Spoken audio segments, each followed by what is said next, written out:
it's Deb here with Curating Memories and Creative Life. Thank you all so much for joining me today. I hope that you guys are having a great day today, and I hope that you guys are enjoying the weather. So here in Texas right now, it is about 103 degrees.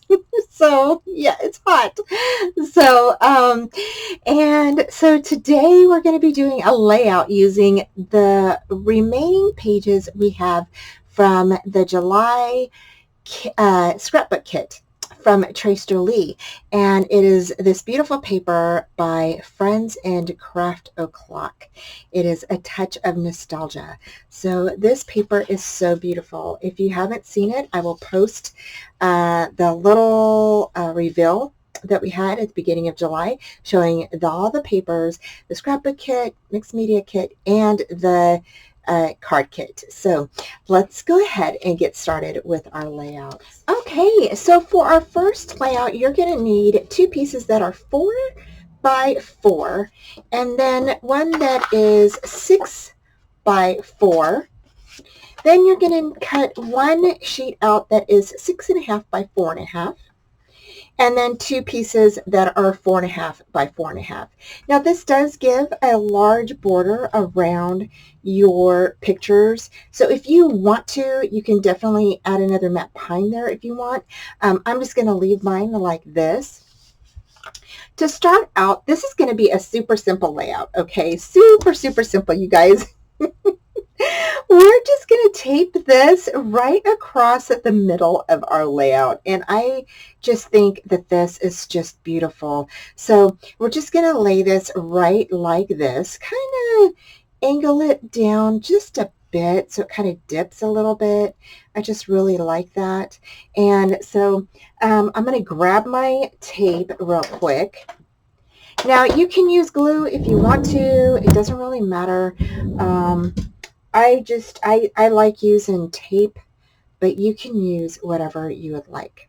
So I'm going to go ahead and press this tape right along the edge here. Okay, so now we're just placing the double back tape to the back of my lace, and we're just going to go ahead and cut it. And then we're going to go ahead and we're going to place the lace kind of like at a curve, so it's kind of got like a little bit of a dip around it, kind of like how a flag would hang. And you're just going to go ahead and do that with your lace. And I think this lace is so pretty. And so any excess you're going to cut off.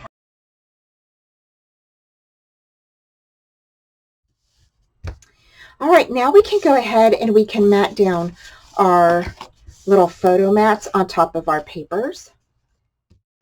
So remember, our front mat, the mat that's going on top, is going to be 6 by 4, and then the bottom mat is 6.5 by 4.5. And then the square mats are 4 by 4, and you'll need 2 of those. And then the mats are 4.5 by 4.5, and you'll need 2 of those. Okay, so now we're just going to go ahead and lay down our items once they are adhered together. And these again are your mats for your pictures, and we're going to lay these at an angle, so and kind of close together, just kind of overlapping just the tips of the bottom. Okay, and you can see here it's just the tips that are kind of touching, and they're both at an angle. And now you're going to go ahead and just burnish these in. And this layout is just so simple, easy peasy, and that's kind of what I like about this little layout that I did. There's not anything really a whole lot involved, just basically your kit, and that is it. And this is the scrapbook kit. Now I did add some butterflies from the mixed media kit, and of course you're going to cut your photo mats from the cardstock that you have in your stash, which is like either white or cream or whatever color you would like to use. And so you're going to use that unless you want to use some of the plain backing from the card kit. You could definitely use that. That would be a really nice touch as well. So here I decided to go ahead and use these words. These words are actually from the sentiment word pad that we got in one of the past kits, and it's by Finnabar. And so I'm still using some of those words from there. You guys, there's so many words in there, sentiments and stuff. So here I am using my Copic markers to paint the resin pieces that are in the scrapbook kit. And I just thought that this would be really fun. So I just took a really kind of like a light brown. I used a dark brown for the handle and then the rim around the basket. And then for the flowers, I used a kind of like a mauve type of color. It's actually called Lipstick Natural, and so that's a Copic, and it's E04. The brown I used is E59, which is walnut. And then I also used, for the basket, I used E35, which is I don't know what the name of that is. And then I don't know the name of that one. And then this one is E21. So those are the three that I kind of used, and I kind of, you know, lightened it up a little bit using that E23, I believe. I'm sorry, E21. So that's what I used to color my basket in. And then I'm just going to go ahead and take this and lay this down. I patted it down with a little napkin, and we are done. And so this is page number 1, on to page number 2. Okay, so for page number 2, this is going to be really fun. It's just a little something on the side here. So we're going to go ahead and tear a piece that is, you should have something that's kind of in your scraps. And if you don't, this piece is about 2, maybe 2.5 inches long. You're going to go ahead and just tear it kind of like I did. And then you're going to go ahead and ink the edges. You're going to go ahead and use some tape or some glue adhesive on the left-hand side edge, and then you're going to go ahead and we're going to add our lace on top of that. Okay, because our first page has lace, I wanted to kind of have it match a little bit, and I think it'll coordinate really well with page number 1. So page number 2, we're laying that lace down on that left-hand side, and then we're going to go ahead and lay this piece that we tore and inked on the edges. We're going to lay that right underneath that lace piece. So we're going to just slide that right under there. And I think that this little piece, this little layered piece, adds a really nice touch, nice border on this layout. And now we're going to go ahead and we're going to adhere our photo mats together. So you're going to have one that is 4 by 4, and then the bottom piece is 4.5 by 4.5. The larger size is 3 3/4 by 5 3/4, and then the mat under that is going to be 4 1/4 by 6 1/4. So you have quite a bit of a nice border around that area. And so originally this is how I was going to do I was just getting, you know, a little bit of bearings on my layout here. So it is somewhat close to this. I think I kind of scooted over some things a little bit more, but I still think it turned out really nice. And I love how this looked and turned out so pretty. I love how the second page turned out as well. So here I'm using, again, my Copic markers to color in the clock. And again, I'm using about the same colors.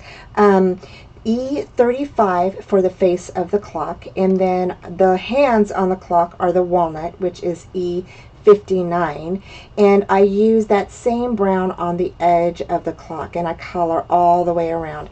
I really like the finish of this because it made it look like it was almost like wood, and it was really, really cool. So if you have alcohol markers, you can definitely use your alcohol markers. I don't know about the other markers, how they'll do. I'm pretty sure they'll be fine.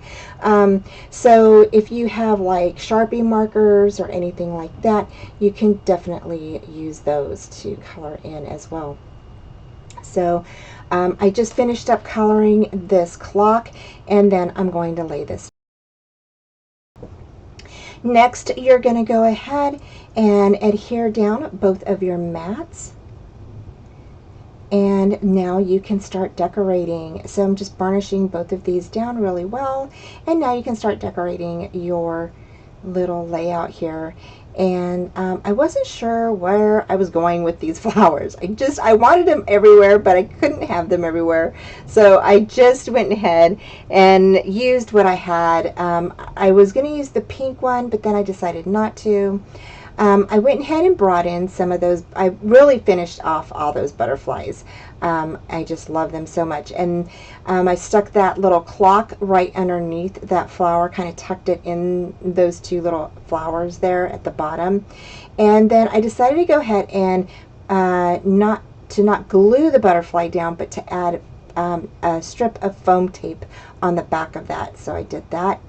And then I decided to use these flowers. Now these flowers are from a different kit.